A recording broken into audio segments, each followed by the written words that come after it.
Okay, so I've got a bit of cold press paper here. This is some 𝗢𝗙𝗙𝗓𝗓 cold press paper, and I've just got it leaning on uh, just on a slight angle, maybe 10 degrees. That will encourage the water to flow downwards. And I'm just going to do something really simple. Okay, it's nothing much at all. Just some shrubs here in the foreground. And maybe we have some larger ones coming through the center. This. There's some shrubs here. A bit the sky around about there, maybe with the tree line all the way at the back. Okay, just some trees off in the distance here. I'm gonna get smaller off into the back distance like that. Could maybe just put in a lake or something here, just for the sake of it, to get in a kind of reflection of the sky. This could be like a lake, you know.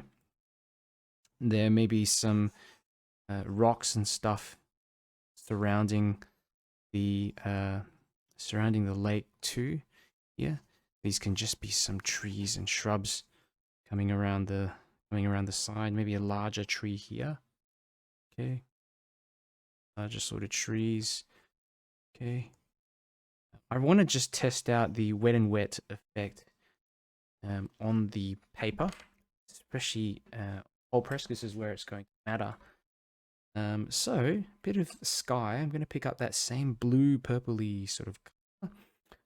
That is 161. Purple and blue, and might wash into the sky like this. I'll skip a few areas. Let's just skip something like this. Bit of sky. Let's go down the page.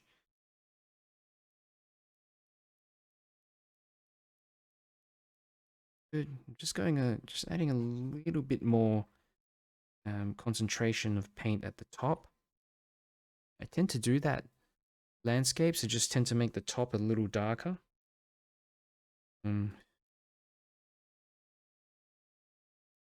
Yeah, bring this down. That. Just lighten it down as we. This. Good. And how about a little cloud here with the shapes?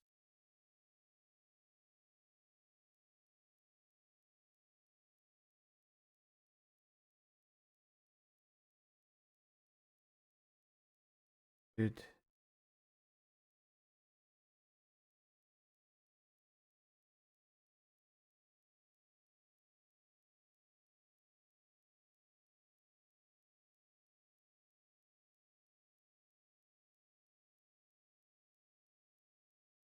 Make that. I don't want to make these clouds too sharp. So notice I'm always just kind of drying my brush a little bit, going back into it, coming back again, just readjusting while this paint is still wet. Okay. Good. Just going to go further down. We're going to use the 3 different greens here. Also a bit of this blue, purple and blue color as well. But just start putting in some of this green. And I do find that the greens are fairly muted. I have been in the past just using a lot of the Daniel Smith Undersea green, and it's kind of good now that I've got a few others that I can pick from. Go in. I've kind of gone away from using really, really vibrant pigments. I've just now started to use more of a muted palette with a lot of my work. Probably what will be good is, if they included an earth tone, earth hue in here as well, would have been helpful. An earth tone and a yellow. Of course, if you have those two, fantastic. Well, just mixing up a few different colors here. This is, of course, a lot of this greenish sort of color here in the back. Remembering to swap it around a little bit as well so that you have some different green hues, not all the same hue floating around. Oops, and I've just lost my brush. That's okay, it's come up again. Good. And I also just want to get a bit of that reflection of the skies. So if I can just drop in some of this bluish color here in the water, this lake there. If I can blend a bit of it onto the trees as well, that would be good, but I don't want all of it to sort of just blend in. See how we go. Okay. Try to use a bit of this pink sort of color here.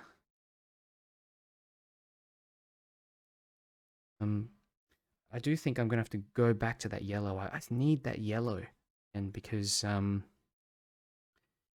all these warmer, just having something really warm next to the coolness of the blue, the purpley sort of colors, really helps to balance things out. So this can just be a bit of sand or something there. Okay. More tree stuff. Larger tree bushes here in the foreground. That. Okay.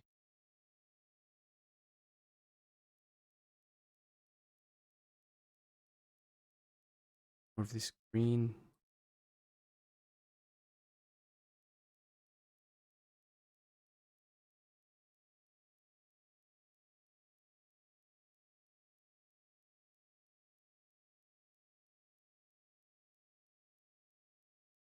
Think and float further down the.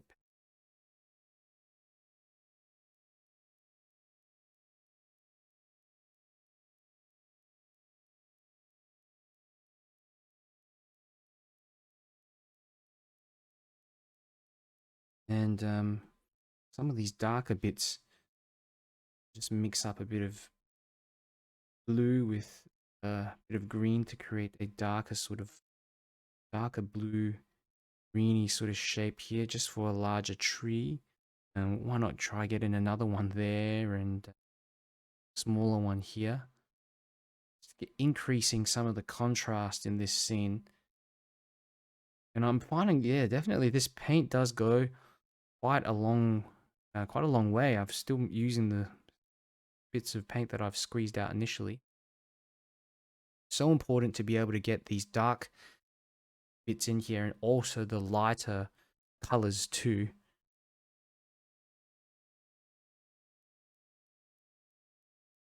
Love doing this. I love just playing around with this wet and wet color, and just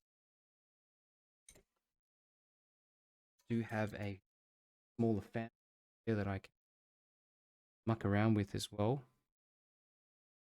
Get in some little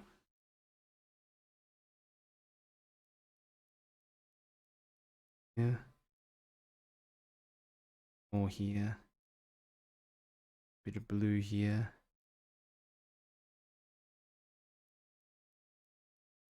green, yeah, surrounding the same.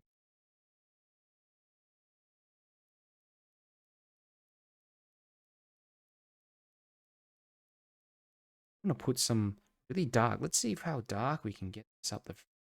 Mixing a lot of this purpley color up with the green and the blue, and that's really about the darkest that I can get it. I think I can go any further than that.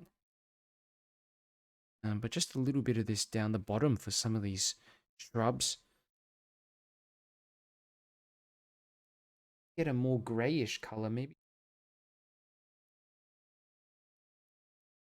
Some of this kind of reddish purpley sort of color. One thing I find is that when using fewer colors, really don't have to think as much in terms of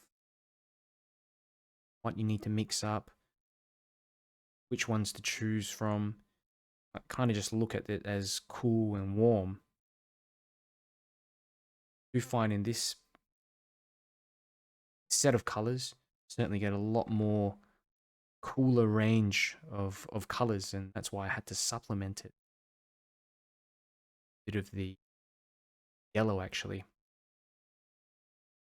This is looking pretty all right so far. I just want to start placing in perhaps some sharper shapes, you know, that by twigs, leaves, that kind of thing. And to do that, I'm just picking up that darkest paint, really just that purpley black color, and seeing if I can just imply some bits and pieces of branches or something like that. And you can use your fingernail like I'm doing here. It does help a bit as well. Your tree there.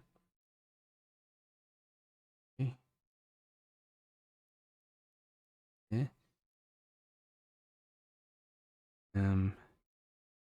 Little shrub, bits of, you know, shrubs and stuff like that as well.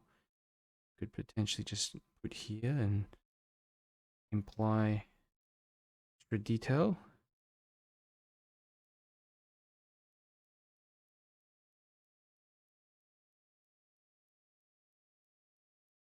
Darkness here in the background.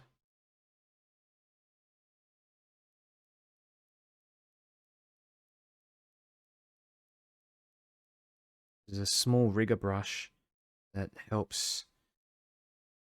I don't know, I find that it really helps to get in this sense of detail. Little bits of detail and shrubs, bits of grass and stuff.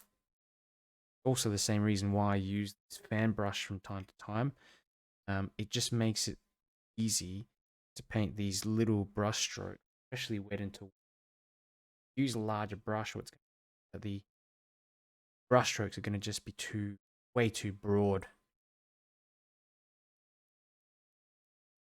This could almost be a shadow or something like that for these trees. Just trying to make sense of it as we paint.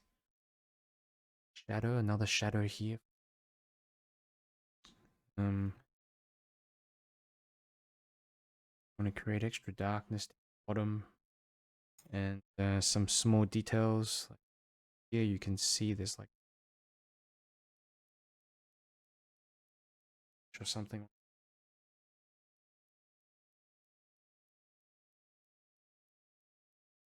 Join some of this up, create some, you know, a sense of connectedness. Foreground, ground as well. It's important. Try to paint most of it wet into wet if possible, and supplement it in the end with some wet on dry. You know, you got this stuff like this as well. You can just use a little knife to just add in little highlights or like trees or twigs and stuff like that as well. So that's something like that. And you've actually got to wait till the paint to dry slightly, so that area is a little damp. Otherwise, it doesn't work. But it just makes things look a little bit more three-dimensional when you have some of these little bits and pieces coming through like that.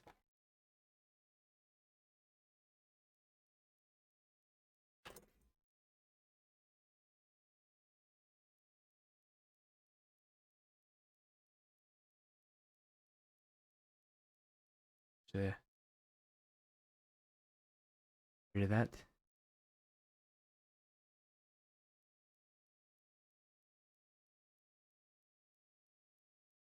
That's really blue, isn't it? Okay. Sometimes you do get these little reflections that travel down on the water like this, these vertical reflections. Thinking I'm probably getting us coming down through the water there, really. You know, for these trees in the background, again, this sort of stuff do by picking up a bit of this mop brush and a little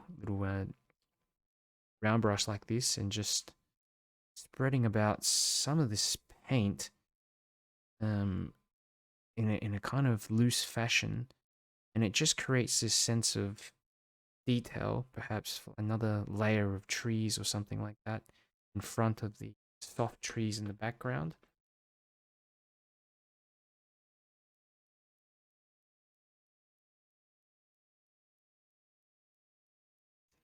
Put in maybe some birds.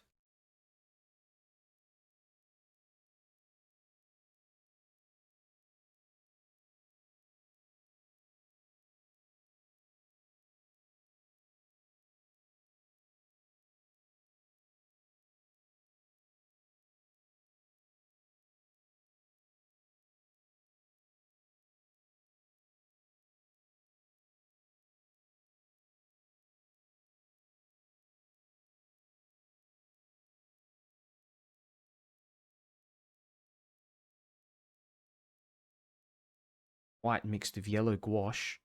You can do stuff like this. Just drop a bit of that in here. Suddenly get a splash of interest.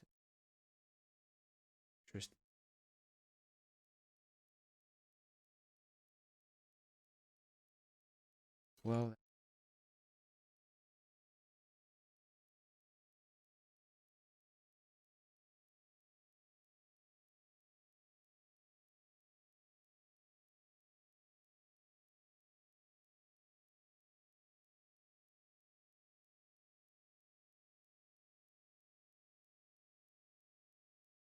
tree. Oh, if you want to get in a bit more detail for some of the distance.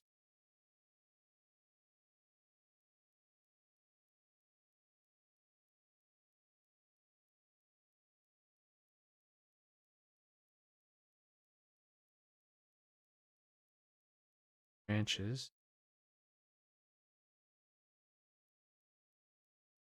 Sky. You just feel that there's need for some sharpness. Some spots slightly kind of define what's in the background. Good.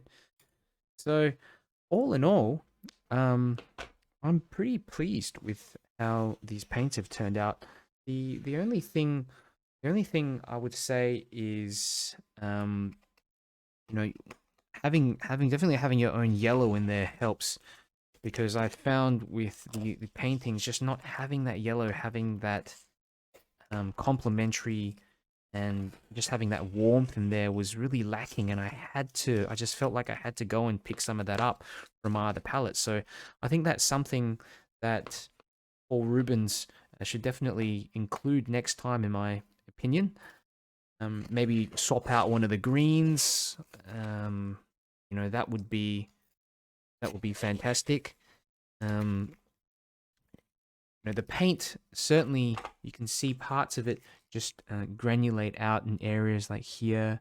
It's not too pronounced though, but there's certainly a little bit of granulation. Even like here, you can see the blues start to dried a little bit funny with the kind of texture on it as well. I do like the way that the paints have mixed together. Very nice performance there with the wet on wet. Go have a look online through the link in the description.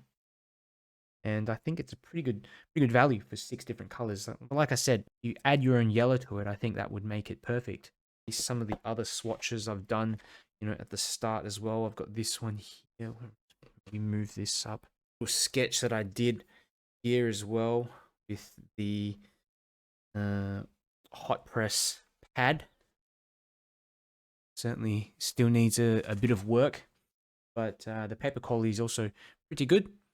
So check out the link if you're interested, and if you have any questions, just leave your questions in the in the comments, and I'll get back to you.